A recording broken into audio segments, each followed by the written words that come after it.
विवेकानंद जी एक ऐसे आइकन हुए हैं जिन्होंने अपनी संस्कृति को ना सिर्फ अपनाया, उस पर गर्व किया, बल्कि पूरे विदेश में भी शिकागो कॉन्फ्रेंस में जाकर उन्होंने बताया कि कैसे भारतीय संस्कृति एक ऐसी संस्कृति है जिसमें विश्व की सभी समस्याओं का हल है। 2047 तक हमारा देश भारत जो है जी विश्व गुरु बन जाएगा, विकसित हो जाएगा। जी लेकिन उसके लिए हमारे देश के युवाओं को क्या करना पड़ेगा? क्या युवाओं का भी उसमें योगदान होगा या राजनेता और ब्यूरोक्रेट्स ही उसको विश्व गुरु बना देंगे? कुछ संयम बरतने की आवश्यकता है कि छात्र नेताओं के चुनाव छात्रों के ही रहे, धन बल के चुनाव ना बने। छात्र राजनीति में जब आउटसाइडर्स का इन्वॉल्वमेंट होता है और वहाँ छात्र गुट आमने सामने होकर कई बार मूंड माथे भी फोड़ लेते हैं जी, तो क्या इसको भी आप राजनीति का एक हिस्सा मानते हैं? मुझे हमेशा पढ़ाई से ज़्यादा ना एक्स्ट्रा करिकुलर एक्टिविटीज़ का बहुत शौक था। स्पीच देना, डिबेट, पोइट्री, इसमें मैंने खूब पार्टिसिपेट करा। उसकी वजह से कहीं ना कहीं मुझे कॉन्फिडेंस एक जो है ओवरऑल पर्सनालिटी डेवलपमेंट में वो मिला। आपके विचार में ऐसे कौन से हालात हैं जो देश के लिए चुनौती बने हुए हैं और उनसे निजात पाने के लिए हमारे देश के युवाओं को ही आगे आना होगा? तो एक मैसेज के साथ क्रिएटिविटी को कितनी बखूबी प्रेजेंट किया जाता है, ये मैंने अपने बच्चों से सीखा भी है। क्या आपको नहीं लगता कि महिला सशक्तिकरण के नाम पर पुरुषों का शोषण हो रहा है? आज महिलाएं अपने घर से बाहर निकलकर अपने घर की जिम्मेदारियों को पूरा करते हुए समाज के प्रति, देश के प्रति और राजनीति के प्रति अपने जो दायित्व हैं उनको निर्वाह करने में पूरी तरह सक्षम है और वो हम देख पा रहे हैं। युवा आजकल बहुत ज्यादा जल्दबाजी भी नहीं दिखाई देते। मेरा लक्ष्य ये है कि एक शिक्षक के रूप में मैं अपने विद्यार्थी को इतना शिक्षित कर सकूं कि उसे अपनी परंपरा का भी ज्ञान हो और उसे लेटेस्ट टेक्नोलॉजी का भी ज्ञान हो। हमारे देश के कुछ युवा इतने ज्यादा भ्रमित हैं जो कि इस तरह की हरकतें कर रहे हैं जो कि हम अभी जेएनयू में फिलहाल देख ही रहे हैं।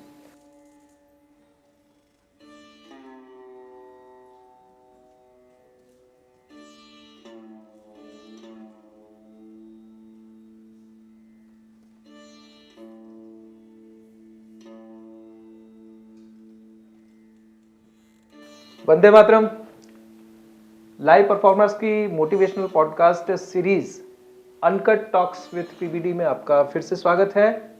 आपके साथ मैं हूं पीबीडी यानी प्रशांत ब्लड डोनर।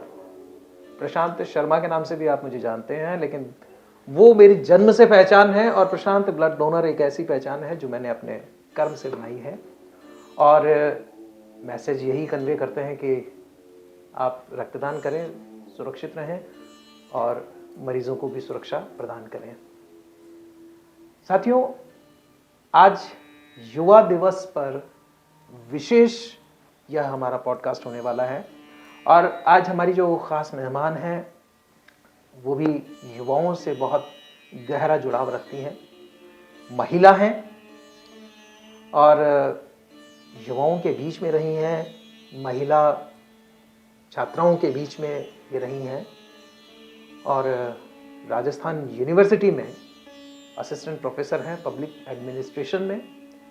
इसके अलावा महारानी कॉलेज में भी जो है हॉस्टल वार्डन रही हैं और बहुत ही गहराई के साथ राष्ट्रवाद के साथ भी ये जुड़ी हुई है। राष्ट्रवाद की भावना इनमें कूट कूट के भरी हुई है। हमारे साथ हैं डॉक्टर डेजी शर्मा जी। नमस्कार। नमस्कार, बहुत बहुत धन्यवाद मुझे यहाँ बुलाने के लिए, क्योंकि आप जैसे व्यक्तित्व से मिलते हैं तो अपने आप में एक प्रेरणा मिलती है।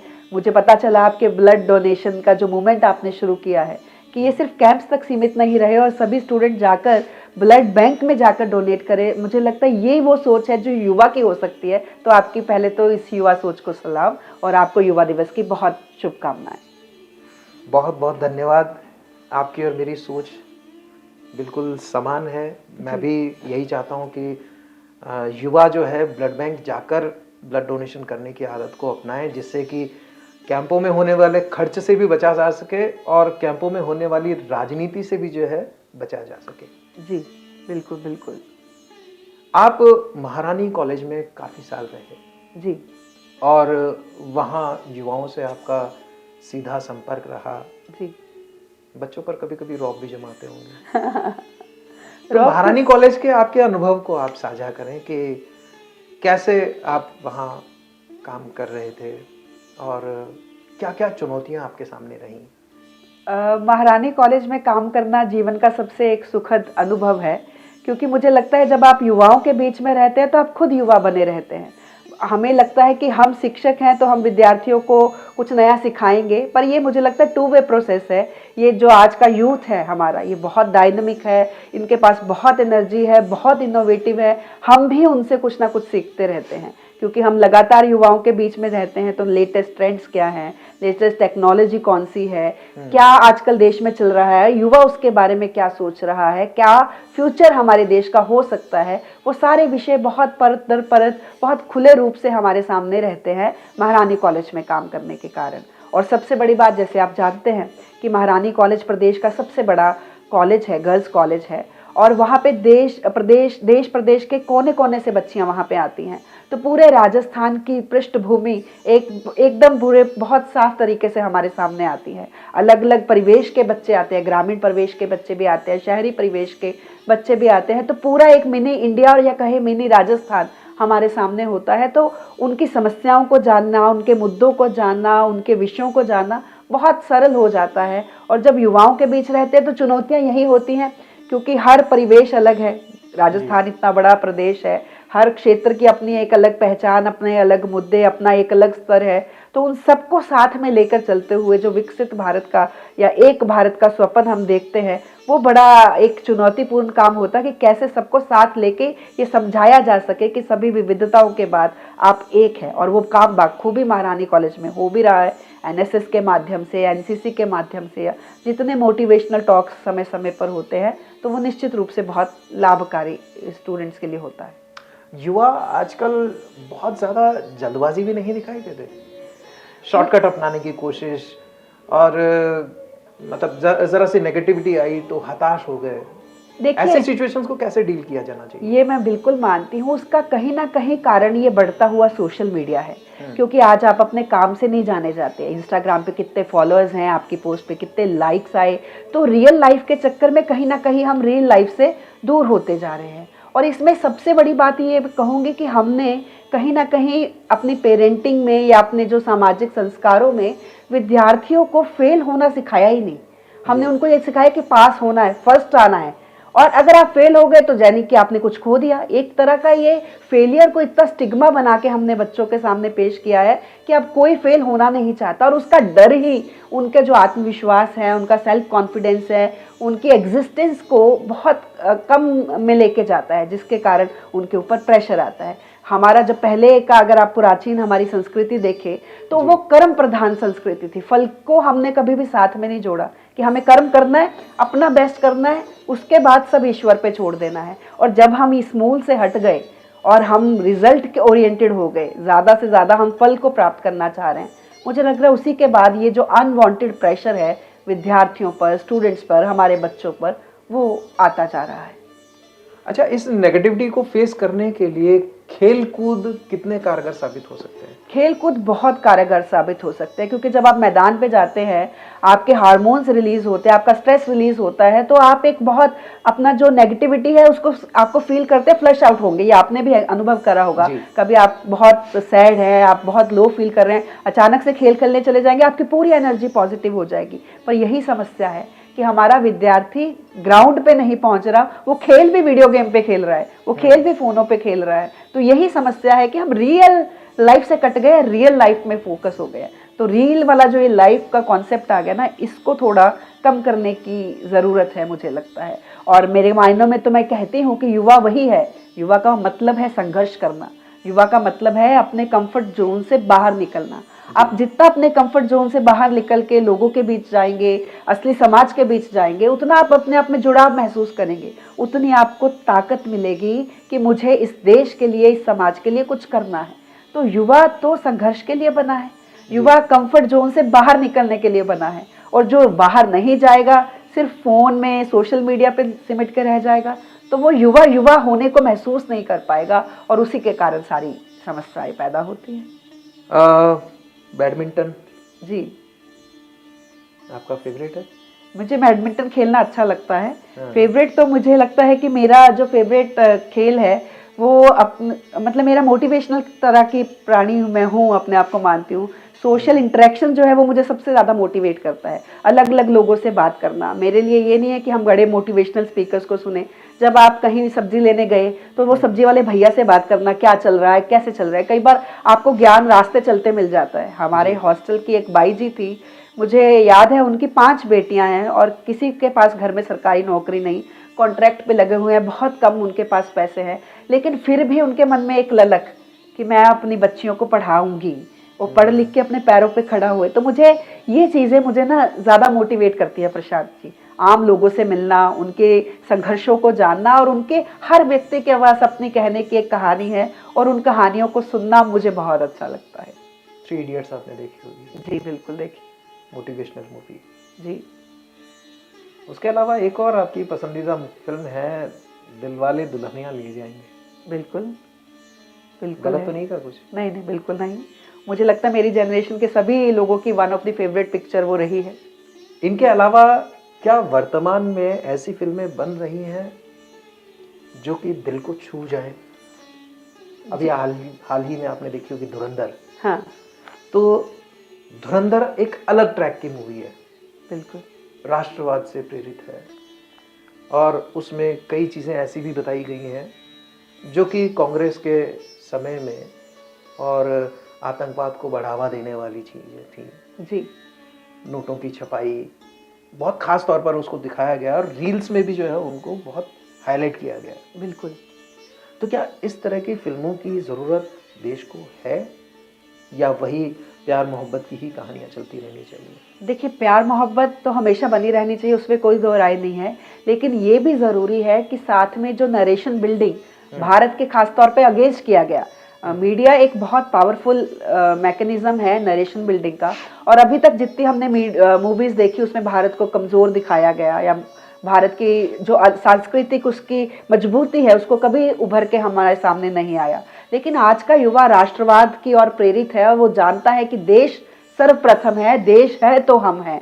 और मीडिया ने इसको बखूबी अपनाया है। इस तरह की मूवी चाहे उरी कह लीजिए, धुरंधर कह लीजिए, आ भी रही हैं और रिकॉर्ड भी बना रही हैं। ये साफ दिखाता है कि आज हमारा युवा केवल लव स्टोरीज नहीं, लव स्टोरीज तो चाहिए, पर केवल लव स्टोरीज की ओर प्रेरित नहीं है।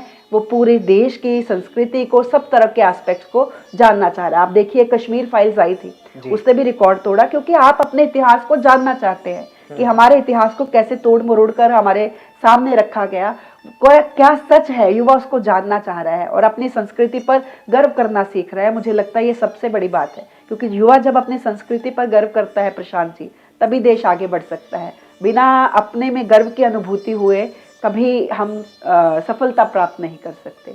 इसमें मुझे लगता है हम युवा दिवस स्वामी विवेकानंद जी के कारण मनाते हैं। अगर हर व्यक्ति विवेकानंद बनेगा तभी हम युवा रह पाएंगे।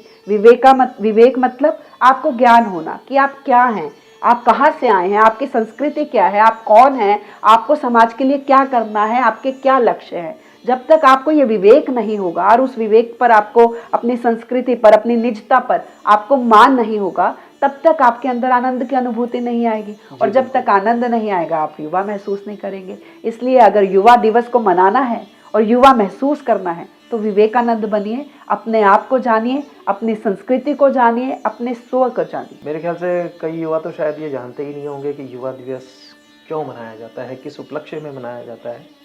थोड़ा सा युवाओं को आप स्पष्ट कर दें।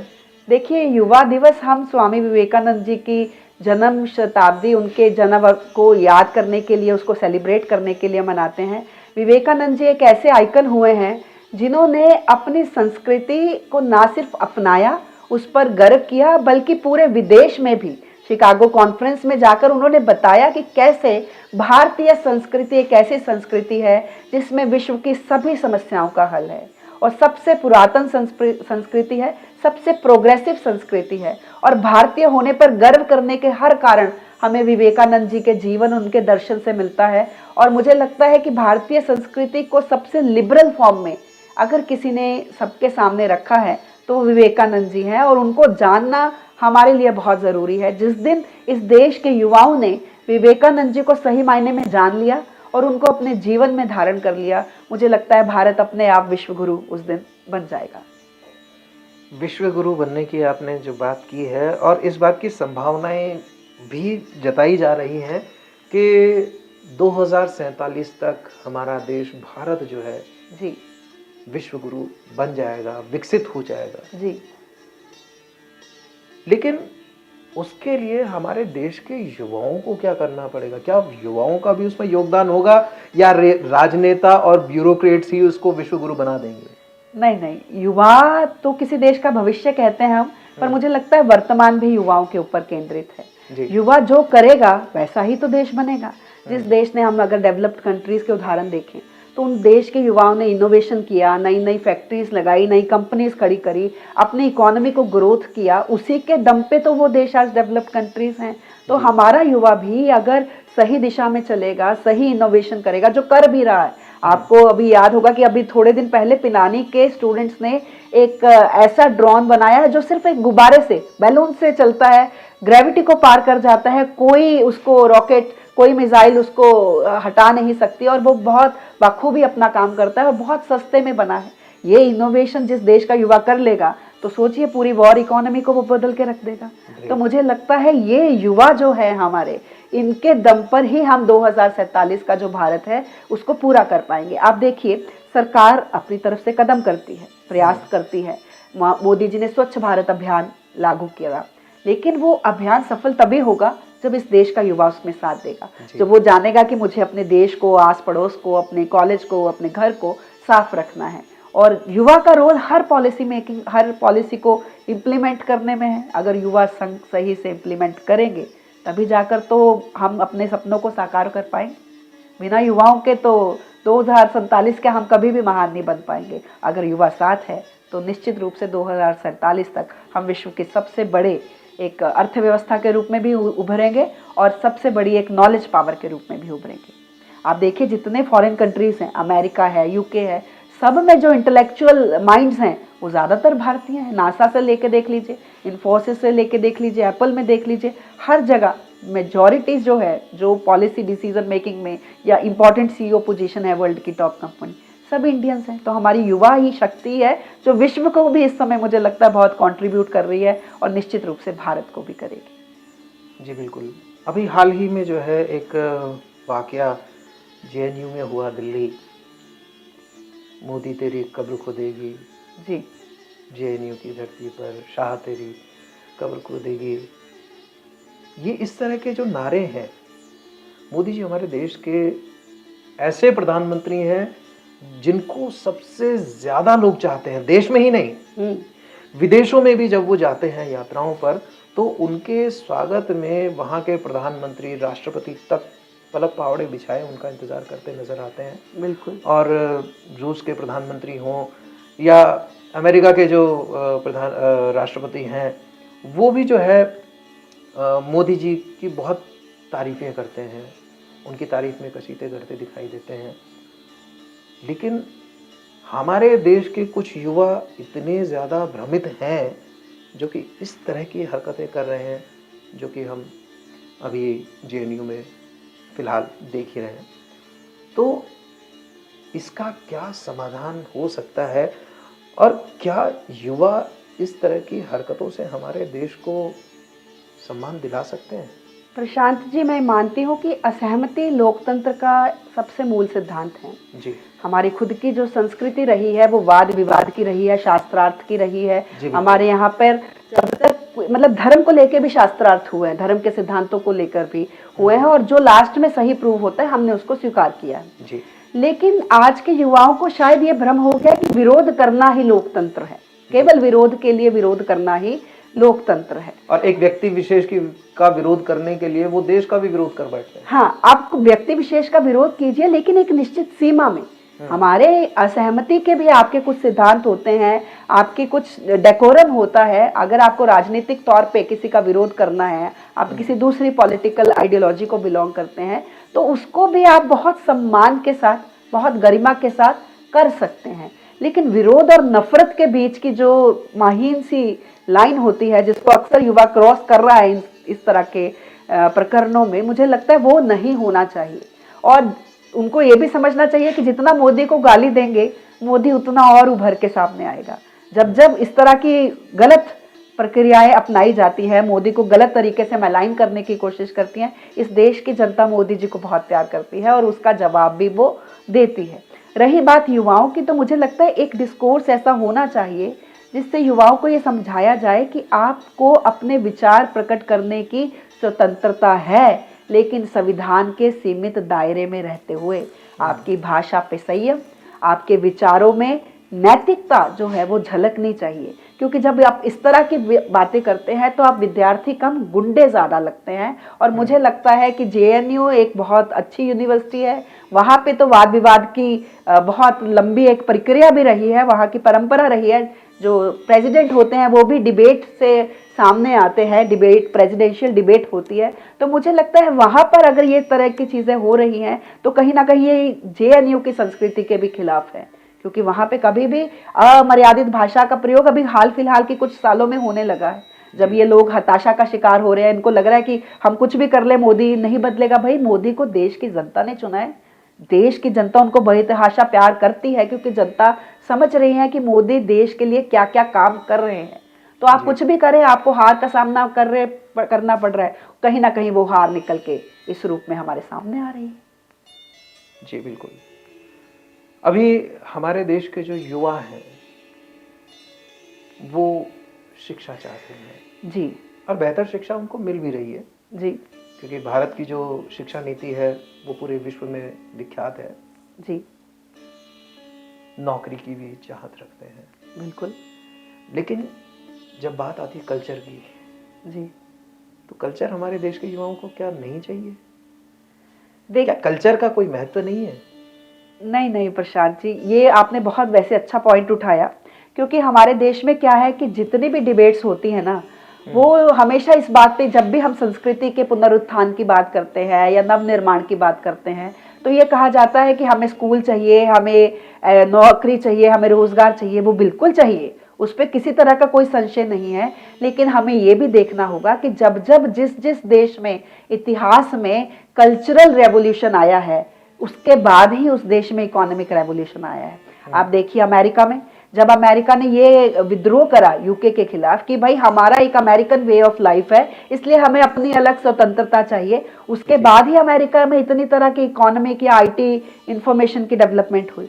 आप देखिए यूरोप के जितने छोटे छोटे देश हैं, जब उन्होंने अपने कल्चर को बचाने के लिए मूवमेंट शुरू करी, उसके बाद ही उन देशों में इंडस्ट्रियल रेवोल्यूशन आई।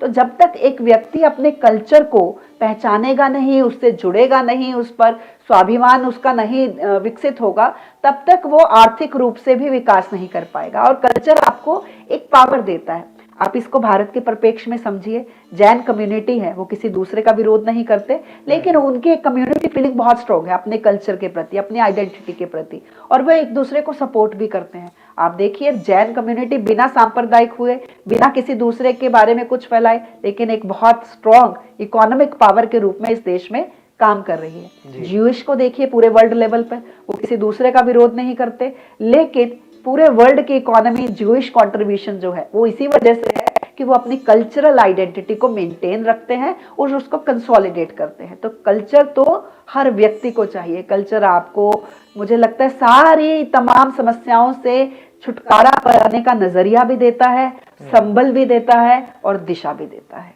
हमारे देश में चुनाव होते हैं जी, सरपंचों के चुनाव भी होते हैं जी, पार्षदों के चुनाव भी होते हैं, महापौर के भी होते हैं, विधायकों के भी होते हैं, सांसदों के भी होते हैं। जी, जब भी कोई सरपंच बनते हैं, महिलाएं उनके घर पर हैं, वही चूल्हा चौका। पार्षदों के भी घर में यही होता है, पत्नियां घर का चूल्हा चौका संभालती हैं या आस पड़ोस की बैठकों में वो शामिल होना शुरू कर देती हैं। सेम यही विधायकों में भी होता है, तो सांसदों में भी होता है।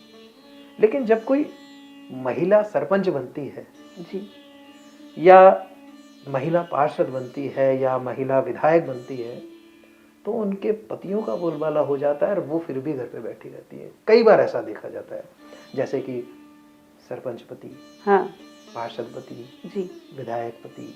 हम्म। तो क्या महिलाएं वाकई में इतनी कमजोर हैं कि उनको अपने पतियों को जो है आगे करना पड़ता है अपना काम संभालने के लिए? एक्चुअली क्या है प्रशांत जी, मैं आपकी इस बात से सहमत नहीं हूँ कि महिलाओं में वो क्षमता नहीं है। महिलाओं में क्षमता है। आप देखिए हमारी संस्कृति में शक्ति स्वरूपा माँ से ही हमारे ब्रह्मा विष्णु महेश अपनी एनर्जी, अपनी ताकत लेते हैं। और हमारे देश के अगर आप वर्तमान परिप्रेक्ष्य में भी देखें तो हमारी राष्ट्रपति श्रीमती द्रौपदी मुर्मू, जी बिल्कुल। अगर आप हमारे यहाँ पर देखें, हमारे प्रदेश की फाइनेंस की कमान जो है पूरे जो प्रदेश को चलाती हैं, और हमारी उप मुख्यमंत्री श्रीमती दिया कुमारी जी हैं। उनके पास कई विभाग हैं। उनके पास कई विभाग भी है और पूरे सरकार का फाइनेंस वो संभालती हैं, तो निश्चित रूप से उनमें क्षमता है, तभी वो कर पा रही है। आप हमारे जयपुर के दोनों मेयर देखिए, चाहे वो सौम्या गुर्जर जी हैं, वो कुसुम जी है, दोनों महिलाएं हैं और दोनों बाखूबी अपना काम कर रही हैं। अगर आप सरकार के इनसे हटकर पार्टी के परिप्रेक्ष्य में भी आए तो भी जितनी सक्रिय महिलाएं हमें दिख रही हैं, चाहे वो राखी राठौड़ जी हो, अपूर्वा सिंह जी हो, एकता अग्रवाल जी हो, सब बहुत अच्छा बेहतरीन काम कर रही हैं। कांग्रेस पार्टी में भी बहुत अच्छी महिलाएं काम कर रही हैं। तो महिलाओं ने अभी ये समझ लिया है कि जब वो अपने घर को संभालने के साथ साथ समाज के प्रति, देश के प्रति और राजनीति के प्रति उनकी जो जिम्मेदारी है वो बाखूबी निभा सकती है, अपने दोनों रोल को बैलेंसिंग करते हुए। इसलिए जो ये कॉन्सेप्ट आपने कहा सरपंच पति का, जो किसी समय में तब होता था जब महिलाओं को घर तक सीमित किया जाता था, अब वो धीरे धीरे कम हो रहा है। अब हम देख रहे हैं कि आईएएस ऑफिसर है, आईपीएस ऑफिसर्स है, सब जगह लड़कियां खुद के डिसीजन ले रही हैं, खुद आपको ऑफिस में बैठी हुई मिलेंगी और खुद आप समाज के साथ डील करते हुए मिलेंगी। अभी हाल ही में एक पंचायत नाम से वेब सीरीज भी आई थी, आपने भी देखी होगी। जी बिल्कुल। उसमें भी इस मुद्दे को उठाया गया था जी, और बहुत बेहतर तरीके से उठाया गया था जी और दिखाया गया था कि महिलाएं कमजोर नहीं हैं। बिल्कुल। सरकार ने भी जो है ये स्पष्ट कर दिया है कि महिलाओं को जो है आगे राजनीति में आगे आना चाहिए, आरक्षण तक दे दिया गया है भाजपा में। जी, ये मैं मोदी सरकार को मैं बहुत धन्यवाद देती हूँ इस विषय के लिए, क्योंकि जो नारी शक्ति वंदन अधिनियम लेके आए हैं, तो आप देखिए इस देश की 50% आबादी का देश के सर्वोच्च जो सांसद है उसमें प्रतिनिधित्व देखिए, अभी तक हम 15% से ऊपर नहीं गए। तो जब तक उनको उनका हक नहीं मिलेगा, उनका प्रतिनिधित्व नहीं मिलेगा, वास्तविक लोकतंत्र कैसे आएगा प्रशांत जी? तो देश आजादी के 75 साल बाद प्रधानमंत्री जी ने इस देश की आधी आबादी को उनका हक दिया है। उन्होंने महिलाओं के प्रति तो मोदी जी ने जितने काम करे हैं शायद ही किसी प्रधानमंत्री ने करे हों। हर घर में शौच पहुंचाने का काम मोदी जी ने करा। ट्रिपल तलाक जैसी डिस्क्रिमिनेटरी प्रैक्टिस को हटाकर मुस्लिम महिलाओं को भी भारतीय होने का जो हक है वो मोदी सरकार ने दिया। और अभी नारी शक्ति वंदन अधिनियम, मुझे लगता है इस देश की हर महिला मोदी जी की इस विजन के लिए उनकी ऋणी रहेगी कि उन्होंने समझा कि ये देश बिना महिलाओं की ग्रोथ के नहीं चल सकता। मुस्लिम महिलाओं की जहां बात आती है तो 3 तलाक जैसे संवेदनशील मुद्दे पर भी जो है बहुत ही सहजता से काम करते हुए इम्प्लीमेंट किया और मुस्लिम महिलाओं को बहुत राहत दी जी इस कुरीति से। बिल्कुल। राजनीति में जो है जैसा कि आरक्षण है महिलाओं को विशेष तौर पर, कई महिला नेत्रियां जो हैं वो इस अवसर को बुना भी रही हैं जी, और बहुत बेहतर बना रही हैं जी। आप भी कुछ प्लानिंग कर रहे हैं कि इस आरक्षण का लाभ उठा लिया जाए? देखिए आरक्षण का लाभ उठाना मुझे लगता है, देखिए आप वक्ता अच्छी हैं जी, बहुत अच्छा बोलती हैं जी, आपके पास शब्दों का भी एक कोश है, बहुत धन्यवाद। बहुत सुंदर कोश है, आप बोलते बहुत अच्छा है। बहुत धन्यवाद। और सबसे बड़ी बात कि राष्ट्रवाद आप में कूट कूट के भरा हुआ है, आप संघ की विचारधाराओं से भी अपने आप को ओत-प्रोत पाती हैं जी। तो ऐसे में मुझे लगता है कि आपको भी राजनीति में आना चाहिए। यदि अगर ऐसी कोई प्लानिंग है आपकी तो स्पष्ट करें। देखिए मुझे लगता है जो विश्वविद्यालय है वो हमेशा से देश की विचारधाराओं का गढ़ रहते हैं और वहाँ पर रहते हुए आप राजनीति में प्रत्यक्ष रूप से ना सही अप्रत्यक्ष रूप से बहुत बड़ा कंट्रीब्यूशन कर सकते हैं, क्योंकि राजस्थान विश्वविद्यालय से इस प्रदेश के बहुत बड़े बड़े नेता निकले हैं। तो वो नेता किस तरह के हो, उसमें किस तरह की विचारधारा के प्रति तत्परता हो, या एक कॉन्फिडेंस जो है, वो वैल्यूज़ क्या है, वो हम डेवलप कर सकते हैं एज अ टीचर। तो मेरा रोल हमेशा राजस्थान की राजनीति से बहुत जुड़ा हुआ ही मैं समझूंगी, क्योंकि मैं बहुत युवाओं से जुड़ी रहूंगी और उन्हीं युवाओं में से इस देश के जो नेता है वो निकल के आने वाले हैं। और जहाँ तक सक्रिय राजनीति की बात रही, तो एक विचारधारा और थिंक टैंक के रूप में मैं हमेशा से एक मेरी अपनी एक विचारधारा है, अपनी पार्टी के लिए मैं काम हमेशा करूंगी, इसमें कोई दो राय नहीं है।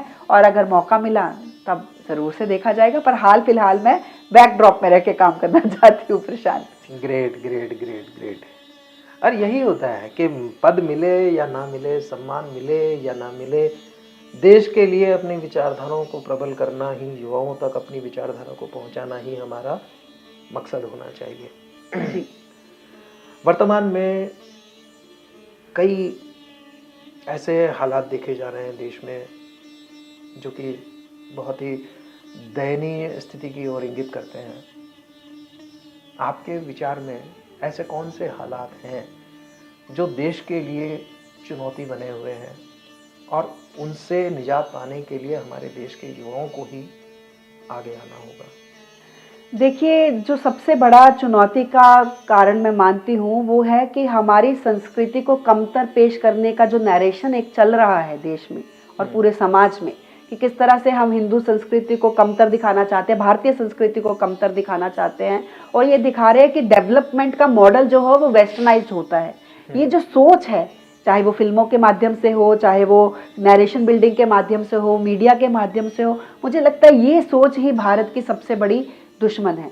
जिस दिन हमारे युवाओं ने ये समझ लिया कि भारत हमारा देश है, हमारी संस्कृति बहुत महान है, हमारे विकास का तरीका भारतीय होगा और हमें भारतीय होने पर गर्व होगा, मुझे लगता है उस दिन बहुत सारी समस्याओं का समाधान अपने आप से होने लग जाएगा। ये सबसे बड़ी मुझे एक समस्या इस देश में लगती है, और इसको दूर करने में युवाओं का ही सबसे बड़ा योगदान होगा, क्योंकि जिस दिन युवा ने संस्कृति को समझ लिया तो उसको अपने आप से सम्मान होना स्वाभाविक है। हमारी संस्कृति ऐसी है, बस समझने की देर है। तो इस समझ का जो फेर है ना, इसको दूर करना बहुत आवश्यक है, और वो युवा करेंगे, क्योंकि वर्तमान सरकार उसके लिए बहुत प्रयास कर रही है। आज के जो मीडिया है वो भी एक राष्ट्रवादी विचारधारा की तरफ चल पड़ा है। तो मुझे इसको मैं सबसे बड़ा चैलेंज मानती हूँ। जो ये मानसिक गुलामी है ना, हमारी कॉलोनियल हैंगओवर जो है, जिससे हम अभी तक छुटकारा नहीं पा पाए अपनी सोच में, जिस दिन ये दूर गया उस दिन अपने आप देखिए, स्वदेशी की हम बात करते हैं, विदेशी प्रोडक्ट्स का क्रेज किस पे है? युवाओं में है। जब तक उस पर फॉरेन की ब्रांडिंग नहीं होगी, फॉरेन की जैकेट नहीं होगी, इंपोर्टेड नहीं होगा, हमें अच्छा नहीं लगता। महंगे ब्रांड्स हमें अच्छे लगते हैं। आप स्वदेशी पे जो हमारी खादी है, हमारे लोकल मार्केट से प्रोडक्ट है, इसीलिए तो हमें ऐसे प्रोग्राम लाने पड़ रहे हैं कि वोकल फॉर लोकल। जिस दिन युवा अपने देश के लिए, संस्कृति के लिए वोकल हो गया, उस दिन भारत के पास असीम संभावनाएं, हम ज़रूर से जो 2047 का विकसित भारत है उसको पाकर रहेंगे। अब मोदी जी की बात हुई है और उनके स्टार प्रचारक की बात ना हो तो बड़ा बेईमानी सा लगता है। राहुल गांधी जी हमारे जी, मुझे तो बहुत प्रिय है। अच्छी बात है कि जब वो बोलते हैं हाँ। तो अंतरात्मा प्रसन्न हो जाती है। कई बातें ऐसी बोल जाते हैं उनको नहीं पता होता, फ्लो में बोल जाते हैं जी। इसी बहाने चलो मनोरंजन ही सही, लेकिन दिल को सुकून मिलता है। राहुल गांधी जी और महात्मा गांधी जी में अगर कोई एक समानता आपको देखनी हो तो क्या देखेंगे? ये तो बहुत ही इनकम्पेरेबल कंपैरिजन आपने पूछा है। महात्मा गांधी जी ऑल टुगेदर एक बहुत ऐसी शख्सियत है जो हम सबके लिए प्रेरणादायक है, और मुझे लगता है पूरे विश्व में उनकी जैसी आइडियोलॉजी की तो ज़रूरत है ही। लेकिन राहुल जी का मैं ये समझती हूँ कि मुझे उनमें समानता तो मैं कोई नहीं बता पाऊंगी आपको, सिवाय उनके सरनेम के, गांधी अंतर बता दीजिए। अंतर यह है कि महात्मा गांधी जी ने अपनी असहमति व्यक्त करते हुए भी इस देश के भविष्य को सबसे पहले रखा। और राहुल गांधी जी का जो मैं ये समझती हूँ कि कई बार राजनीति में विरोध करते करते वो इस देश का भी विरोध कर बैठते हैं। वो अंतर्राष्ट्रीय मंचों पर जब भारत की कमियों को या उनकी सफलताओं को भी कमियों के रूप में पेश करने की बात करते हैं, तो वो कहीं ना कहीं इस देश के साथ मुझे थोड़ा सा एक कुठाराघात जैसा लगता है। आप एक इस देश के नेता हैं, इस देश की जनता ने आपको अपना, जिन्होंने भी नेता अपना माना है, आप सांसद हैं, लोगों ने आपको चुनकर भेजा है, तो आपका पहला कर्तव्य ये होना चाहिए कि इस देश की प्रगति की बात करें, इस देश की संस्कृति की बात करें, और जब आप विदेश में जाएं तो आप बता पाएं कि आपको भारतीय होने पर गर्व है। लेकिन ये बात उनके भाषणों में मुझे नहीं नजर आती। और मुझे लगता है सबसे पहले ये जो नेता या नेतृत्व की पहली सीढ़ी है, मैं तो अभी उन्हें वहीं खड़ा पाती हूँ कि अगर आप अपने देश को नहीं समझ सकते, अपनी संस्कृति को नहीं समझ सकते, तो उस देश के लोगों के नेतृत्व करने का आपको कोई हक नहीं होना चाहिए। ये मेरा पर्सनल मानना है। अभी हाल ही आपने देखा था कि कई टेलीकॉम कंपनियां थी जी जिनमें कि वोडाफोन, जो पहले एसआर हज के नाम से भी चलती थी, जी एयरटेल जो है वो भी थी अस्तित्व में, आइडिया भी, टाटा डोकोमो, टाटा इंडिकॉम, कई तरह की टेलीकॉम कंपनियां थी। लेकिन जियो ने जो है जी एक क्रांति की, रिलायंस के नाम से, रिलायंस के छोटे छोटे मोबाइल निकले थे, जी, 40 जी। पैसे में कॉलिंग, जी और फिर धीरे धीरे जो है पूरा मार्केट उन्होंने टेक ओवर कर लिया बिल्कुल। और अपने सारे कंपटीटर्स को ख़त्म कर दिया। जी और फिर अब जहाँ देखो वहीं जियो ही जियो, जी और वो अपनी मनमानी पूरी कर रहा है। जी रेट के मामले में देखा जाए, क्योंकि वैलिडिटी रिचार्ज भी ख़त्म कर दिए गए हैं। जी ऐसी ही कुछ प्लानिंग अमेरिका की तरफ से की जा रही है। बिल्कुल कोशिश जारी है बिल्कुल। कि डेयरी उत्पाद, किसानों के लिए भी, मतलब यहाँ किसानों को टेक ओवर करने की तैयारी, और उसके जवाब में मोदी जी ने उन्हें इनकार करते हुए कहा कि सर हमें हमारे हाल पे छोड़ दो। बिल्कुल क्योंकि वो आएंगे तो मेरे ख्याल से कोई मैंने डिबेट भी देखी थी और उसमें भी मतलब कुछ रिव्यूज़ वगैरह भी आए थे, तो ये कहा गया था कि अमेरिका जो है सस्ता दूध दे देगा, मिल्क पाउडर जो बेचेंगे उसके हिसाब से 20 रुपये लीटर शायद दूध उनको, आम पब्लिक को मिल जाएगा, और पूरा मार्केट टेक ओवर करने के बाद ये फिर 200 रुपये लीटर दूध कर देंगे जी है? इस तरह की प्लानिंग्स इनकी थी, लेकिन उन पर मोदी जी ने अभी तक विराम लगा रखा है। जी बिल्कुल। तो क्या यूथ इन बातों को इतनी आसानी से समझना नहीं चाहता या समझ नहीं सकता? ये दोनों बातें अलग अलग हैं। एक तो समझ नहीं सकता और दूसरा समझना नहीं चाहता। क्या लगता है? मुझे लगता है युवा समझ भी सकता है, युवा समझना भी चाह रहा है, मेजॉरिटी ऑफ द युवा, तभी तो जो राष्ट्रवादी पार्टियां हैं वो सत्ता में आ रही हैं, है ना।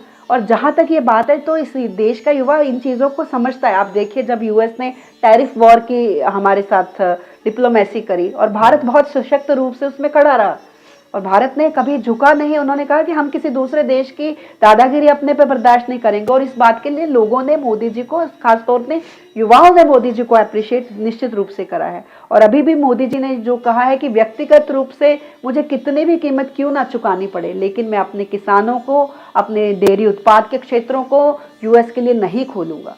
ये बात बिल्कुल तय है कि हमारे किसान जो हैं वो आज भी हमारे देश का एक बड़ा प्रतिशत है। एक देश की बड़ी अर्थव्यवस्था को हमारे देश के किसान ही चला रहे हैं, और अगर हमने उनका इंटरेस्ट प्रोटेक्ट नहीं करा तो निश्चित रूप से थोड़े समय के लिए एक आपको लाभ मिल सकता है अर्थव्यवस्था को, लेकिन जैसा आपने बोला कि जियो ने एक मोनोपोली अपनी इस्टेब्लिश करी, तो अमेरिका तो इस तरह की मोनोपोली इस्टेब्लिश करने में माहिर है, और उसको बचाने की जिम्मेदारी क्योंकि एक सशक्त हाथों में है, प्रधानमंत्री मोदी जी के हाथों में है, तो निश्चित रूप से हमें उसके बारे में चिंता करने की आवश्यकता नहीं है। मोदी जी एक ढाल के रूप में खड़े हैं हमारे पूरे इस अमेरिका के सामने, तो भारत सुरक्षित है और युवा इस बात को महसूस कर रहा है। यूएस टैरिफ वॉर में जब पूरा विश्व भारत के फेल होने की उम्मीद लगाए बैठा था और सबको लग रहा था कि भारत को टूटना पड़ेगा, झुकना पड़ेगा अमेरिका के सामने, क्योंकि हमारी अर्थव्यवस्था बहुत सारा लेन देन यूएस के साथ होता है, लेकिन किस तरह से भारत ने ना केवल भारतीयों के इंटरेस्ट को प्रोटेक्ट करा, चाहे वो जीएसटी रिफॉर्म जैसी छोटी छोटी चीज़ें लेकर मोदी जी आए, और इस इकोनॉमी को इस पूरे हैवॉक से बचाकर भी रखा और देश का सम्मान भी कायम रखा। तो निश्चित रूप से युवाओं के मन में मोदी जी के प्रति, इस सरकार के प्रति आदर पहले से बढ़ा है, और मुझे लगता है युवा समझ रहा है। अभी तक एक नरेशन बिल्डिंग ऐसी सेट थी मीडिया में, पिक्चर्स में, सभी आसपास, कि युवा थोड़ी देर के लिए भ्रमित था, लेकिन अब युवाओं को क्लैरिटी आ रही है प्रशांत जी, और युवा इसका रिजल्ट, इसका उत्तर युवा चुनाव में देता है। मैं हमेशा ये कहती हूँ कि देश का भविष्य जो है वो चुनाव तय नहीं करते, पर युवा क्या चुनता है वो तय करते हैं। और हमारा युवा राष्ट्रवाद को चुन रहा है, हमारा युवा अपनी संस्कृति, अपने गौरव को चुन रहा है, और हमारा युवा विकास को चुन रहा है, जिसके कारण हमारे सामने मोदी सरकार जैसी सशक्त सरकार सत्ता में आती। अन्न की देवी है अन्नपूर्णा, जी। भाजपा की है या कांग्रेस की है? अन्नपूर्णा देवी तो सबकी है, मुझे लगता है सनातन संस्कृति की है, और उसी से योजना आपने शुरू करी है। उन्हीं के नाम पर अन्नपूर्णा रसोई जो है जी, वो एक बहुत ही ऐसी योजना है जो कि न जाने कितनों का पेट भर रही है। जी, 8 रुपए में खाना मिल जाता है। लेकिन जब भी कांग्रेस यहाँ राजस्थान की सत्ता पर काबिज होती है जी। तो उस योजना का नाम बदलकर इंदिरा रसोई क्यों कर दिया जाता है? क्या आपकी भावनाएं आहत नहीं होती है ऐसे में?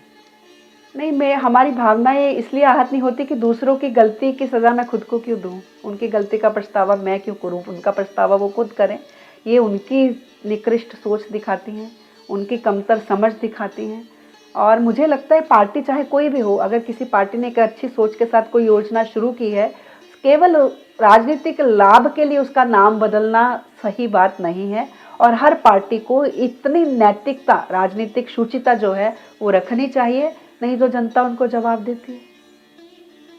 नहीं, ऐसे में आम पब्लिक से भी जब हमारी बात होती है तो वो दुख व्यक्त करते हैं इस बात पर कि अन्नपूर्णा तो हमारी अन्न की देवी हैं, जिनके नाम पर अगर योजना है अन्नपूर्णा रसोई तो स्वाभाविक सी बात है और होना भी चाहिए जी। लेकिन इंदिरा रसोई सिर्फ इसलिए कि वो गांधी परिवार से थी, नेहरू जी की बेटी थी और देखिए, ये प्रधानमंत्री तो रही थी। आइडियोलॉजी का फर्क है प्रशांत जी, ये आपको समझना पड़ेगा कि कांग्रेस की जो विचारधारा है वो एक व्यक्ति विशेष, एक परिवार विशेष के आसपास घूमती है, और इसमें कोई दो राय नहीं है। आप देखेंगे उनकी सारी योजना इसी तरह से थी, लेकिन अभी जो दूसरी पार्टी है भाजपा है, उनकी जो पूरी की पूरी आइडियोलॉजी है वो संस्कृति बेस्ड है। अभी भी जितनी योजनाएं हैं वो प्रधानमंत्री आते हैं, प्रधानमंत्री, ना कि किसी व्यक्ति विशेष के। नरेंद्र मोदी योजना नहीं आती, अमित शाह योजना नहीं आती, या फिर योगी योजना नहीं आती, वो सिर्फ प्रधानमंत्री या मुख्यमंत्री आता है, क्योंकि पोजीशन जो है, पद जो है, वो लोकतंत्र में मायने रखता है, व्यक्ति नहीं। और ये विचारधारा का अंतर है दोनों पार्टीज में, और जनता उसे बहुत स्पष्ट रूप से देखती है, महसूस भी करती है, और इसी कारण शायद जवाब भी देती है। आप पंजाब से हैं जी। लेकिन राजस्थान में झंडे गाड़ रहे हैं। देखिए, मैं भारत से हूँ, इसका तो यही है। मुझे लगता है राजस्थान, पंजाब ये क्षेत्र है जहाँ से हम बिलोंग करते हैं, पर लेकिन अल्टीमेटली हम भारत के हैं। भारत का संविधान ये अधिकार देता है कि हम कहीं भी भारत के किसी भी हिस्से में रह सकते हैं, जीवन यापन कर सकते हैं, अपना कर्म कर सकते हैं। राजस्थान निश्चित रूप से मेरी कर्म भूमि है, तो मुझे बहुत प्रिय है। मान लीजिए कि आप कौन बनेगा करोड़पति में अमिताभ बच्चन जी के सामने बैठे हैं जी। कई सवालों के आप जवाब दे चुके हैं, 1 करोड़ रुपए आप जीत चुके हैं। जी, धन्यवाद। अब आखिरी सवाल जी। आपके सामने है। जी। अमिताभ बच्चन जी ने आप पर आखिरी सवाल दाग दिया है। बहुत ही आसान सा सवाल है जिसका आप जवाब दे सकते हैं बहुत आसानी से। जी। और वो सवाल आपको 7 करोड़ रुपए जिता सकता है। बिल्कुल बिल्कुल, बताइए बताइए। ठीक है जी। लेकिन जैसे ही आप पर वो सवाल दागा गया, आपके पास है जवाब देने के लिए 40 सेकंड, लेकिन उसी वक्त राष्ट्रगान शुरू हो जाता है। हाँ। तो आप वो जवाब देंगे या राष्ट्रगान के सम्मान में खड़े होंगे? बिल्कुल, मैं राष्ट्रगान के सम्मान में खड़ी होंगी, तो क्योंकि मैं ये मानती हूँ कि कोई भी देश या कोई भी व्यक्ति की सफलता अनुशासन के बिना नहीं आ सकती, और अपने देश के प्रति, अपने देश के जो संवैधानिक चिन्ह हैं उनके प्रति सम्मान होना तो सबसे पहली बात है। और इस देश का संविधान भी ये इजाज़त देता है कि अगर मैं राष्ट्रगान के सम्मान में खड़ी हुई और 40 सेकंड का समय है तो उनको वापस से वो बजाना पड़ेगा, क्योंकि आप अभी सरकार ऐसी है कि आप देश के साथ खिलवाड़ नहीं कर सकते, उसके जो चिन्ह है उनके साथ खिलवाड़ नहीं कर सकते। तो निश्चित रूप से वो मुझे दोबारा मौका देंगे, मैं देखूंगी। और रही बात 7 करोड़ की प्रश्न की, तो मुझे इस दुनिया की अथाह दौलत भी दे दे तो ना मैं इस देश का सम्मान कभी झुकने दूंगी, ना हमारे राष्ट्रगीत का, ना हमारे तिरंगे का। वो मेरे लिए इस दुनिया की हर दौलत से, अपने जीवन से भी प्रिय है, तो उसके सम्मान में तो हमेशा ही खड़े रहेंगे। युवाओं के साथ आपका सीधा संपर्क 1 to 1 रहता है और आपको युवाओं का चेहरा भी कहा जाता है। राष्ट्रवाद आप में है ही जी। राष्ट्रगान के सम्मान में तो आप 7 करोड़ भी ठुकरा चुकी हैं। बिल्कुल। तो देश हित में आप किन किन संगठनों के साथ जुड़ी हुई हैं और आप क्या चाहती हैं, आपका लक्ष्य क्या है? मेरा लक्ष्य ये है कि एक शिक्षक के रूप में मैं अपने विद्यार्थी को इतना शिक्षित कर सकूं कि उसे अपनी परंपरा का भी ज्ञान हो और उसे लेटेस्ट टेक्नोलॉजी का भी ज्ञान हो। आज की लेटेस्ट इंफॉर्मेशन वाले युग में उसको जो चाहिए एक सक्सेसफुल पर्सन बनने के लिए, उसके पास वो सारी नॉलेज हो, लेकिन साथ ही वो विजडम भी हो जो उसे उसकी संस्कृति, उसकी जड़ों से जोड़ कर रख सकती हो। इसी कारण मैंने बहुत इस तरह के मैं कहूँगी एक्सपेरिमेंट करने की कोशिश करी, जो बाद में बहुत सफल भी हुए, जिससे हम युवाओं को उनके कल्चर के साथ जोड़ सकते हैं। जब मैं एनी बेसेंट हॉस्टल की वार्डन थी प्रशांत जी, तो हमने रामलीला शुरू करी हॉस्टल में। मैंने विद्यार्थियों को बोला कि बहुत कम रिसोर्सेज में आपको अपनी तरफ से इस तरह से रामलीला को पेश करना है कि हम समझ सके कि उसका मैसेज क्या है।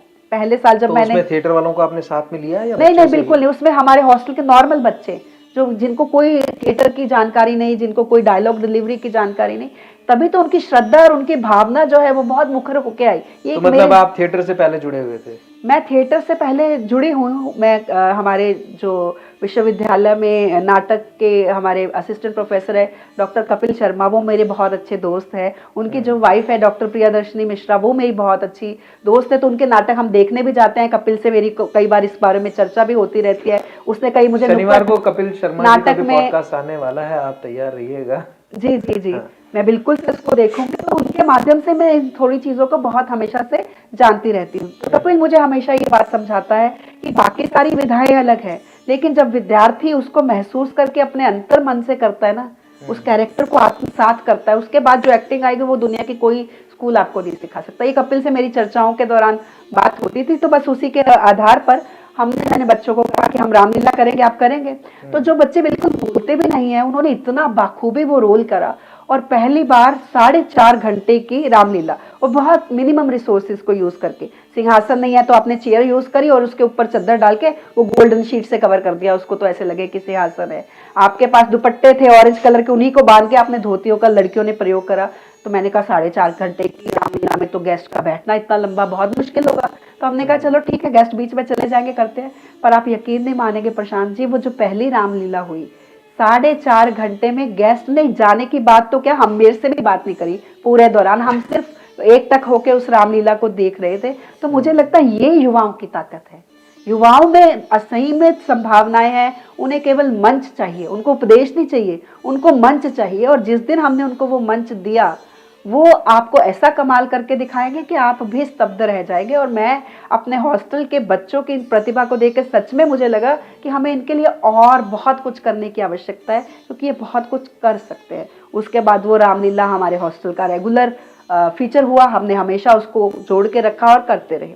साथ ही हमने कॉफी विद प्रोफेसर शुरू किया मैंने अपने हॉस्टल में, जिसमें एक प्रोफेसर आकर बच्चों को, मैंने क्या कहा, उपदेश नहीं मंच चाहिए, तो वो अपनी लाइफ डिस्कस करते थे बच्चों से कि कैसे एज अ स्टूडेंट वो कैसे रहे, उनकी क्या सफलताएं थी, क्या सफलताएं थी, पेरेंट्स का एटीट्यूड कैसा था, सोसाइटी का, रिश्तेदारों का, कभी फेल हुए तो लोगों ने कैसे रिएक्ट करा, कैसे वो उससे ओवरकम हुआ और कैसे वो आज अपनी प्रेस्टिजियस पोजीशंस पे बैठे हैं। बहुत अच्छे अच्छे प्रोफेसर्स उसमें आए और बच्चों को उनको सुनने के बाद लगा कि नहीं भाई, अगर मेरे मम्मी पापा डांटते तो सबके डांटते हैं, मैडम के मम्मी पापा ने भी डांटा, प्रोफेसर के मम्मी पापा ने भी डांटा, तो क्यों डांटा, उनकी बेहतरी के लिए डांटा। और आज जहाँ पर वो हैं, वो फन, जो बच्चों को लगता है ना कि फन क्यों नहीं करने देते, हमें मजे नहीं करने देते, तो मजे भी करने हैं, सबने करे हैं, हमने भी करे हैं, आप भी करिए। लेकिन वो उस फन के साथ एक छोटा सा एलिमेंट जो डिसिप्लिन का, इन सभी प्रोफेसर ने अपनी लाइफ में रखा। इस वजह से वो दोनों को बैलेंस करके बहुत बाखूबी चल पाए। तो एक इनफॉर्मल इन्वायरमेंट जो है, जो हमारे हॉस्टल में इससे क्रिएट हुआ और उससे विद्यार्थी बहुत कुछ सीख पाए, मुझे लगता है। तो ये बहुत एक अच्छा फीचर हमारे हॉस्टल का रहा। हमने हॉस्टल में हर त्योहार को बहुत प्रसन्नता और प्रफुल्लता के साथ मनाया प्रशांत जी। चाहे वो दिया मेकिंग हो, दिवाली के ऊपर बच्चों ने दिए खुद बनाए, डेकोरेट करे, वो उनको एक इन्वॉल्वमेंट देता है त्योहार होने के ना। त्योहार सिर्फ मॉल में शॉपिंग करने का नाम नहीं है, बाजार से सामान लाए घर पे रख दिया उसका नाम नहीं है। आप कितना उसमें इन्वॉल्व होते हैं। मैं आपको बताऊं, हमारे स्टूडेंट्स रामलीला का रावण भी खुद बनाते थे। और 10 फुट का रावण, बच्चियां जो खुद 5-5 फुट की उनकी हाइट थी, वो 10 फुट का रावण बनाती थी और 10 दिन लगते थे। फिर वो रावण से उनका इतना प्रेम हो जाता, कहते मैडम इसको जलाने का मन नहीं कर रहा है। और फिर वो सोच देखिए आप उनकी इनोवेशन कि कभी वो भ्रष्टाचार का रावण जलाना चाह रही हैं, कभी वो महिलाओं पर अपराधों का रावण जलाना चाह रही है। तो एक मैसेज के साथ क्रिएटिविटी को कितने बखूबी प्रेजेंट किया जाता है, ये मैंने अपने बच्चों से सीखा भी है। तो मुझे लगता है ये जो चीज़ें हैं हमें हमेशा युवाओं के साथ करनी चाहिए, इस तरह की चीज़ें, जिससे वो अपने कल्चर से जुड़ सकें, अपने आइडेंटिटी से जुड़ सकें, और निश्चित रूप से वो फ़ायदा भी देगा। अब हम रावण लाते हैं बाजार से लाके उसको जला दिया, उस रावण के साथ आपकी कनेक्टिविटी क्या है, आप क्या समझेंगे, क्या क्यों जला रहा, क्या नहीं जला। लेकिन आपने रावण बनाया, आपने रामलीला की, आपने वो मंचन किया, आपने उस कैरेक्टर को जिया, उसके बाद जब जलता है तो लगता है हाँ जी इसने बुरा करा, ये जलना चाहिए। तो ये जो मैसेज है इन्वॉल्वमेंट के बिना नहीं होगा। तो युवाओं को केवल संस्कृति का प्रीचिंग नहीं दे, उनको संस्कृति का पार्ट बनाए। और मुझे लगता है ये नाट्य जो आपने आर्ट है, अपना फोक है, ये सब इसमें बहुत इंपॉर्टेंट रोल प्ले कर सकता है। महिला सशक्तिकरण जी बहुत हो रहा है जी। महिलाओं को आरक्षण भी है, सरकार भी जो है आगे से आगे कई ऐसे प्रावधान ला रही है जिससे कि महिलाओं को शक्ति मिले, उनका वर्चस्व बढ़े। लेकिन वहीं दूसरी तरफ ये भी देखा जा रहा है कि पुरुष कुछ हीन भावना सी महसूस करने लगे हैं। अच्छा, क्या आपको नहीं लगता कि महिला सशक्तिकरण के नाम पर पुरुषों का शोषण हो रहा है? देखिए प्रशांत जी, ये आपने बहुत अच्छा सवाल करा है, क्योंकि यहाँ पे भी हमें संस्कृति का अंतर समझना पड़ेगा। जो वेस्टर्न कॉन्सेप्ट है वीमेन एम्पावरमेंट का, उसमें मेन वर्सेस वीमेन हो सकता है, लेकिन जो भारतीय संस्कृति है उसमें तो महिलाएं ऑलरेडी सशक्त हैं। शक्ति स्वरूपा माँ हमारी प्रेरणा है। और उसके बाद हमें यही सिखाया जाता है भारतीय संस्कृति में कि पुरुष और स्त्री, पुरुष और महिला दोनों एक ही पटड़ी, मतलब रेल की पटड़ी तभी दौड़ेगी जब ये दोनों बराबर होंगे, बैलेंस्ड होंगे, हमारे जीवन की पटड़ी। तो महिलाओं का पुरुषों के विकास में या इस पूरी सृष्टि के विकास में एक अनुपम योगदान है, जिसकी प्रशंसा हम सब करते हैं और उसमें कतई दो राय नहीं है। लेकिन ये भी सच है कि महिलाएं जो विकास करती हैं उसमें भी उनको पुरुषों का साथ और विकास चाहिए। उसको लेने से हम कहीं कमतर नहीं हो जाते हैं, कहीं हमारा जो सशक्तिकरण है वो कम नहीं हो जाता। एक लड़की जब इस समाज में निकल के पढ़ती है तो उस पर उसका पिता विश्वास करता है, उसको वो मनोबल देता है कि तुम कुछ भी करो मैं तुम्हारे साथ हूँ। आपने अभी हक मूवी देखी होगी, तो हक मूवी में जब बानो इस पूरे समाज के साथ लड़ती है और पूरा समाज उसका बायकॉट करता है, तो उसके पिता उसको एक बहुत अच्छा डायलॉग जो बोलते हैं कि तुम ये लड़ाई तुम्हारी बहुत लंबी होने वाली है, बहुत कठिन होने वाली है, लेकिन एक चीज़ याद रखना कि चाहे कुछ भी हो जाए मैं तुम्हारे साथ हूँ।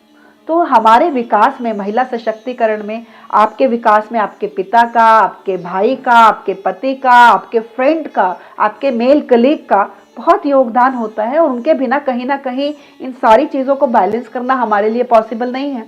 अभी जो वर्किंग वीमेन है, जब वो घर से बाहर निकलकर काम पे जाती हैं तो निश्चित रूप से उनका बर्डन डबल होता है। तो अगर उनके घर पे सपोर्ट करने वाला हस्बैंड ना हो, इन लॉज ना हो, तो क्या वो अपना रोल अच्छे से निभा पाएगी?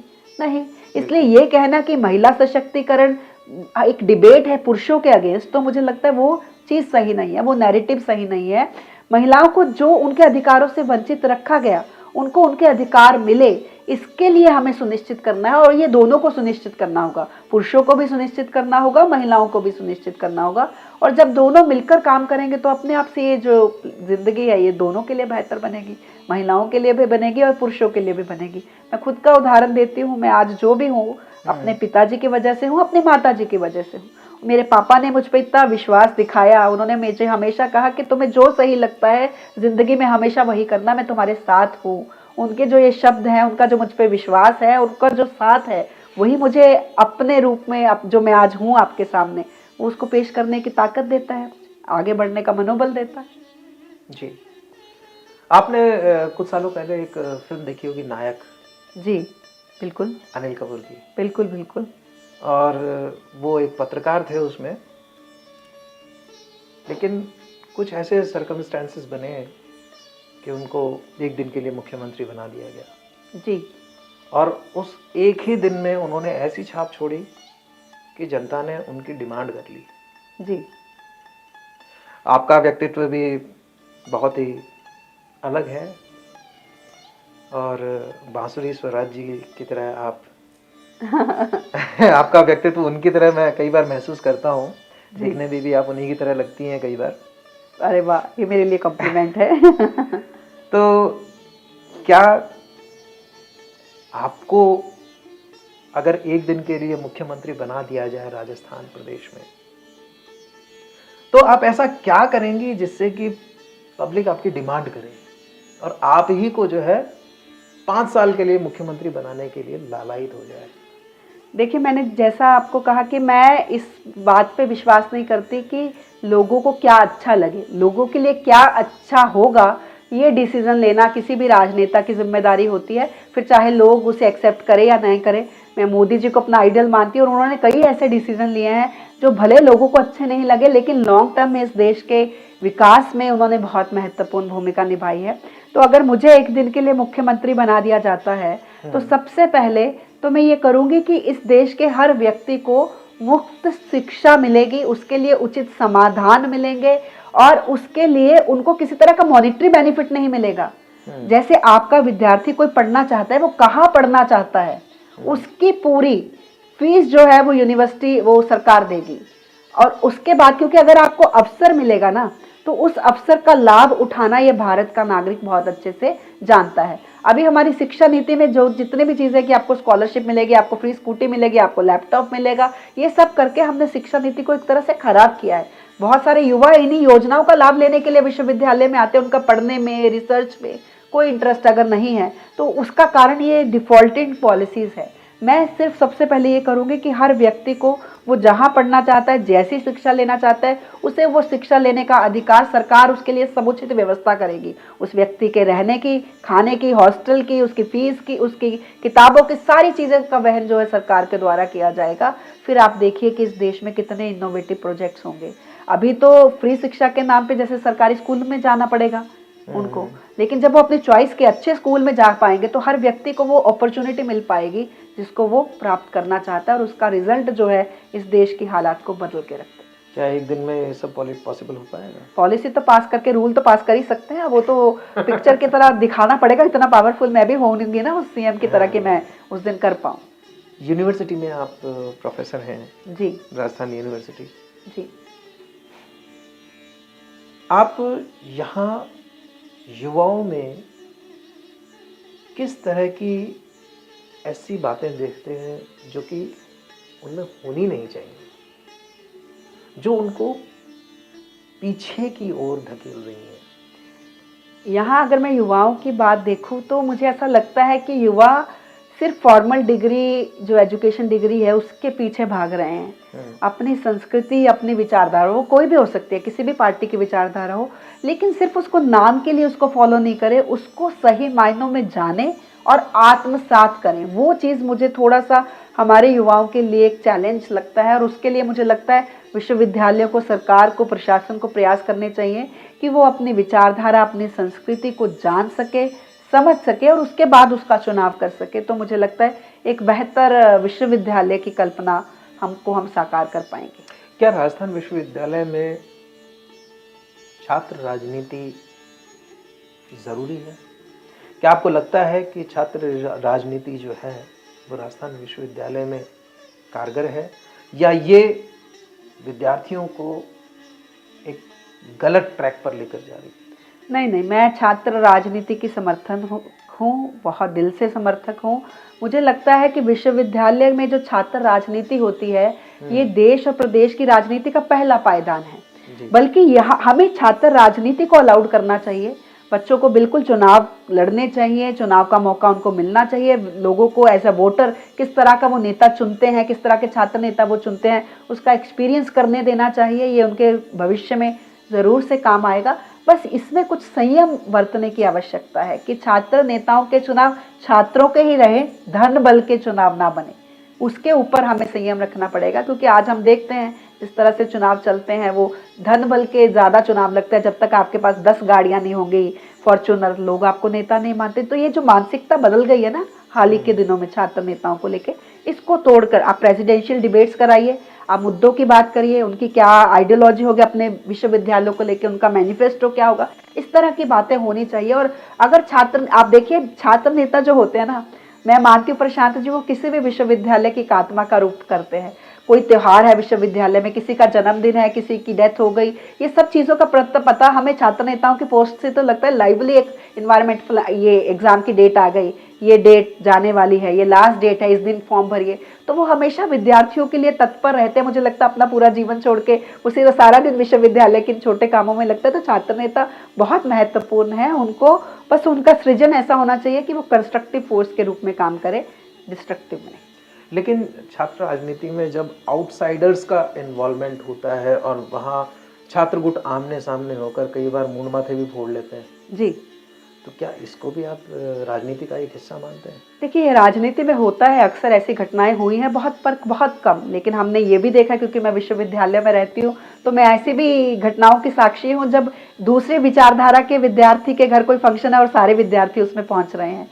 किसी दूसरे विचारधारा के व्यक्ति का बर्थडे है, छात्र नेता का, दूसरे विचारधारा के छात्र नेता उसे बधाई दे रहे हैं, उसकी विवाह में शामिल हो रहे हैं।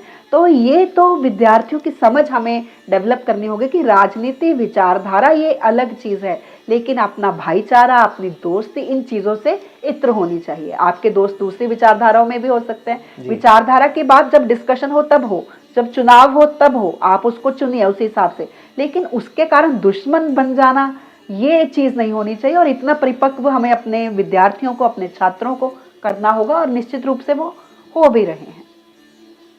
ग्रेट, बहुत सारी बातें आपके साथ साझा हुई जी, आपने बहुत ही बेबाकी से अपनी बातें रखी हैं। काफ़ी सारे मुद्दों को हमने छेड़ने की कोशिश की है। एक साफ सुथरा और ज्ञानप्रद ये हमारा पॉडकास्ट अभी तक चल रहा है। जी, आपके बचपन के संघर्ष जो रहे, क्योंकि यदि आज कोई उपलब्धि लेकर बैठा है, जी, कुछ कामयाबी की सीढ़ी चढ़ा है, तो एक दिन में तो ये पॉसिबल है नहीं। आपके बचपन की यादों को हम जानना चाहेंगे। क्या बचपन में आपके लिए चुनौतियां रहीं? उन चुनौतियों को आपने कैसे पार पाया? और बचपन से ही जो बीजारोपण आपके अंदर राष्ट्रवाद का हुआ है, उसके बारे में थोड़ा सा बताएं कि संक्षेप में कैसे आप में राष्ट्रवाद की भावनाएं बीजारोपित की गईं और आप आज इस मुकाम पर हैं। हॉस्टल वार्डन थी तब भी आपने जो है बच्चों के साथ, युवा पीढ़ी के साथ बहुत अच्छा संबंध बनाकर रखा और आज भी जो है यूनिवर्सिटी में असिस्टेंट प्रोफेसर के तौर पर आप बेहतरीन प्रोफेसर्स में गिनी जाती हैं। बहुत बहुत धन्यवाद। प्रशांत जी, मैं ये कहूँगी कि निश्चित रूप से मेरी जो फाउंडेशन है वो मेरे बचपन में ही आई। मैं एक मिडिल क्लास फैमिली से बिलोंग करती हूँ। हमारा किसान, मेरे दादाजी किसान थे, मेरे पिताजी पहले बैंक में थे और उसके बाद उन्होंने, क्योंकि घर की कुछ परिस्थितियाँ ऐसी रही कि उन्होंने को अपना बिजनेस जो है वो शुरू करना पड़ा। और एक बिल्कुल गांव, संगरूर ज़िले से मैं आती हूँ पंजाब के, वो सबसे बैकवर्ड ज़िला माना जाता है एजुकेशन को लेकर। एजुकेशन के ज़्यादा अवसर वहाँ पे उपलब्ध नहीं थे, लेकिन मेरे पापा ने मुझे हमेशा से एक चीज़ सिखाई कि तुम्हें जो अच्छा लगे वो करो। मुझे हमेशा पढ़ाई से ज़्यादा ना एक्स्ट्रा करिकुलर एक्टिविटीज़ का बहुत शौक था। स्पीच देना, डिबेट, पोइट्री, इसमें मैंने खूब पार्टिसिपेट करा। उसकी वजह से कहीं ना कहीं मुझे कॉन्फिडेंस, एक जो है ओवरऑल पर्सनालिटी डेवलपमेंट में वो मिला। फिर मेरी जो पढ़ाई हुई वो, क्योंकि मेरा परिवार पूरा संघ से जुड़ा हुआ है, बचपन से ही मुझे वो संस्कार मिले। मैंने विद्या मंदिर में मेरी पढ़ाई हुई है और आर्या कॉलेज जो है उसमें मेरा सारा आगे का हायर एजुकेशन हुआ है।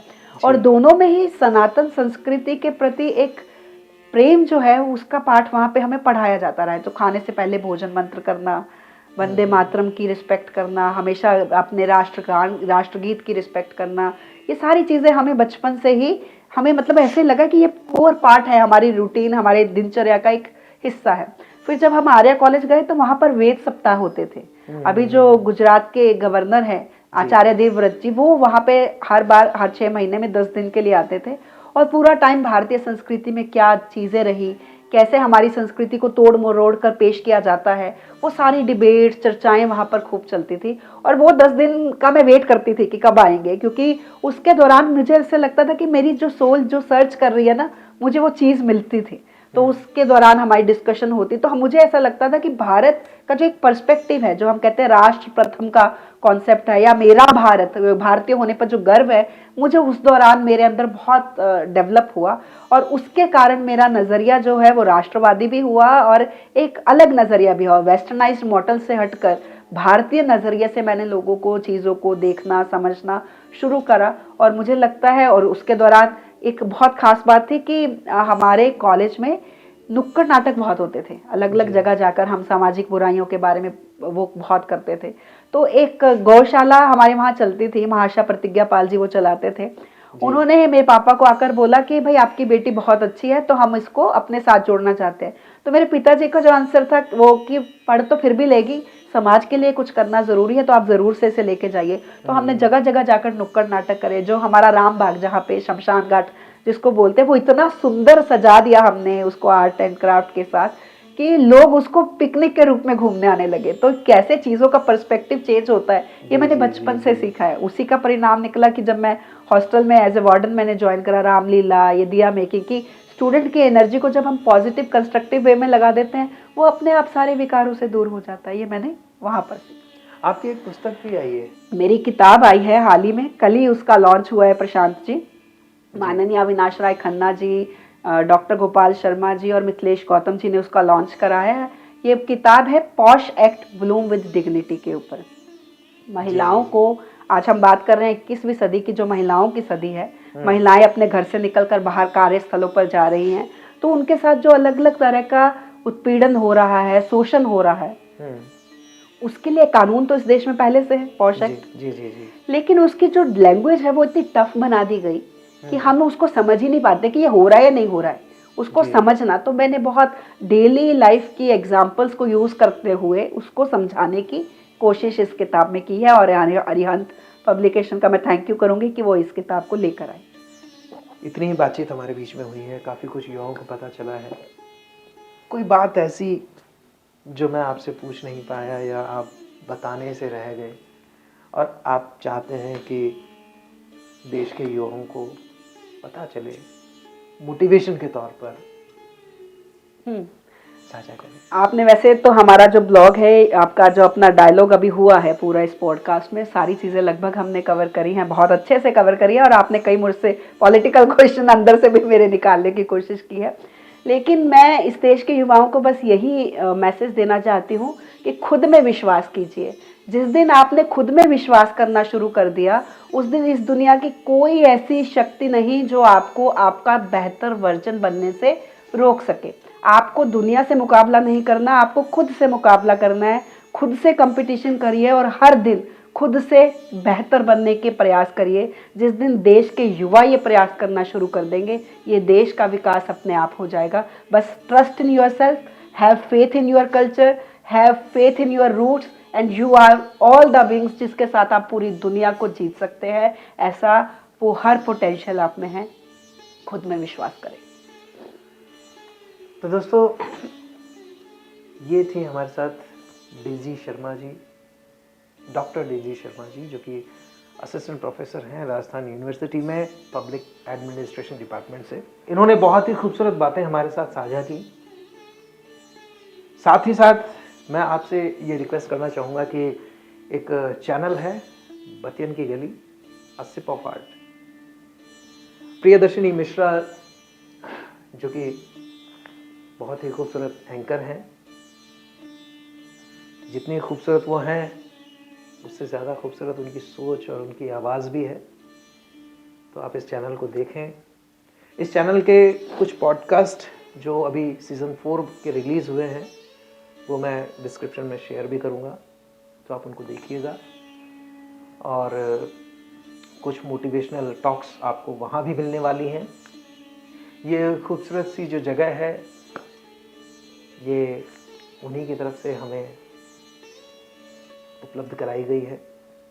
इसके लिए हम उनको दिल से धन्यवाद देते हैं और आपसे निवेदन करते हैं कि ये वीडियो अगर आपको अच्छा लगे तो आप ही कह दीजिए। तो इसे ज़्यादा से ज़्यादा लाइक करें, शेयर करें और सब तक इसको पहुंचाएं, क्योंकि हम नहीं जानते कब कौन सा पॉइंट किसकी ज़िंदगी बदल दे। जय हिंद, जय भारत। युवा दिवस पर विशेष ये पॉडकास्ट रहा। और एक जानकारी मैं आपको और दे दूं कि आने वाले शनिवार यानी कि 17 दिसंबर को ड्रामा डिपार्टमेंट से प्रोफेसर हैं डॉक्टर कपिल शर्मा जी, उनका भी एक मोटिवेशनल पॉडकास्ट जो कि थिएटर बेस्ड होगा, थिएटर से रिलेटेड उस पर टॉक्स हैं, तो वो भी आप देखना मत भूलिएगा।